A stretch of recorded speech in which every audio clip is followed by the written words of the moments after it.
umaga, isang mukhang nakakatakot na pagkain ang titikman at bibigyan natin ng spotlight. Actually, hindi ko rin alam kung ano ito, kaya makikihula na rin ako kasama nyo. Clue! Kulay itim daw ito. Kulay itim. Adobong pusit. Patsoy. Papaitan. Oh, dinuguan. Tama ba? Oh, dinuguan itim yun ah. Well, minsan parang brown yung iba eh. Depende sa luto kasi ang dinuguan. Gusto ko yung katamtaman lang. Ayoko ng scary black.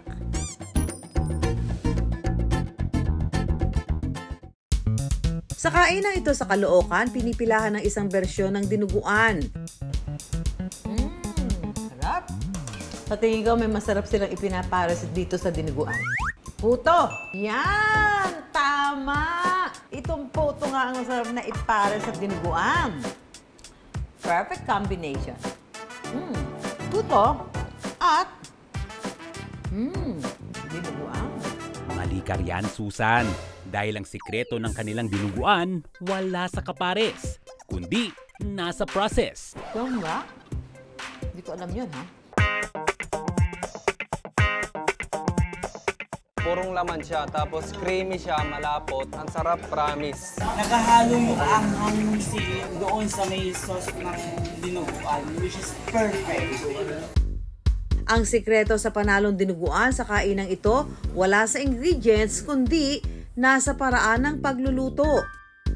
Yung recipe po kay Tatay Pedring din po yan. Sa dinuguan po namin, ginagamit po namin dyan, mascara tito. Kailangan lang po, malinis po yung mascara. Kasi po, yung mga balahibo po yan, medyo messing tingnan. Kaya po, kailangan ng dinuguan natin laging walang balahibo na maiiwan. Yung lamang lang po namin, yung iba po kasi nagluluto ng dinuguan, hindi po napapakuluan po yung suka, kaya minsan po, hilaw po yung suka, sobrang asim. Kaya po yung suka namin laging luto. Combination po ng alat, tamis, asim po yung sa amin.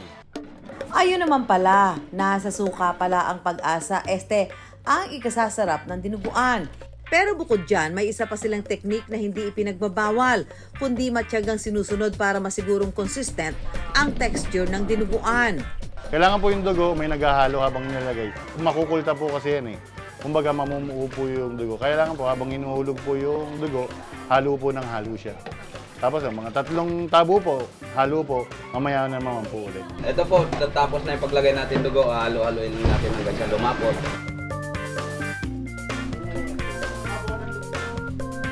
Ito po, lalagay na po natin yung sili.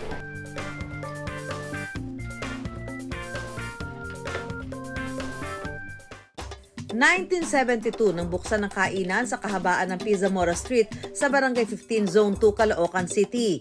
Mula sa una at orihinal na recipe ng sikat nilang kare-kare, isa pang ulam na kinaririluto ng magulang ni Pete na sina Mang Pedring at Aling Carmelita ang dinuguan. Dahil espesyal at metikuloso ang pagluluto nito, hindi araw-araw available ang dinuguan sa kanilang kainan. Sabado sila nagsisimulang maghanda ng mga sangkap nito. At pagsapit ng linggo, madaling araw pa lang ay nagsisimula na silang magluto. Kabisado na rin ng mga staff ang paraan ng pagluluto nito, kaya kung minsan, hinahayaan na sila sa kusina. Inaabot ng 3 hanggang 4 na oras ang pagluluto ng dinuguan na sinasahugan ng 20 kilo ng baboy. Yung nagagawa po naming baboy po, yung 10 kilo maskara po, 15 kilos na tito. Dinuguan po namin, pag niluluto po yun sa isang malaki, pag sinali na po yan, 2 kaldero po na malaki po. Natatapos raw sila magluto bago mag-alas 5 ng umaga. At kasabay ng pagtilaok ng manok, ang unti-unti rin pagdating ng kanilang mga suki. Since na matira ako dito sa Piburgos, 10 Avenue, 1986, regular na suki na ako dito. 5 AM na, kain na po kayo. Maraming salamat po ah. Sulit ang dinuguan with rice meal sa mga naghahanap ng nakabubusog na almusal. Yung namin, dinuguan po namin, ang serving po niya per piece is 80 pesos. Pero yung iba po, may bumibiling 100, may bumibiling po 150. Pero po, ang pinaka-minimum po na bilihan, 80 pesos po. Sa isang araw, nakakaubo sila ng 2 malalaking kawan ng dinuguan.